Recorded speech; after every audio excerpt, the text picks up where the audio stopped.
Stand by for the latest episode of the Biz News Flash Briefing. The latest news from the world of business and investments.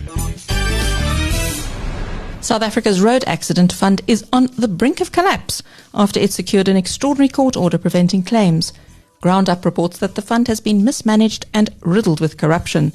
Pretoria High Court Judge Peter Meyer is quoted as saying that implosion of the fund will trigger a section of the Road Accident Fund Act which bars any claims against it for compensation. This in turn will reinstate the common law, leaving drivers open to being sued and claimants struggling to get compensation from penniless defendants. Former Intelligence Minister David Mahlobo is facing a police investigation over illegal spying activities on critics of former President Jacob Zuma. The City Press reported that the Hawks are closing in on Mahlobo and have already interviewed key witnesses in the matter.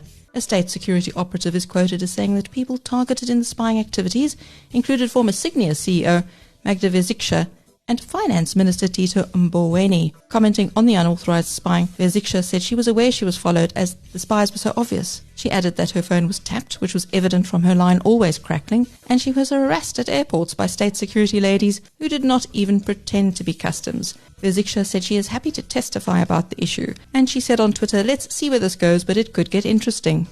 Africa's mainly poor nations are falling behind in the global vaccination race, with under 13 million doses administered so far to the continent's 1.3 billion people. This is according to the Africa Centers for Disease Control and Prevention. President Cyril Ramaphosa says the problem underscores the need for Africa to ramp up its own vaccine production.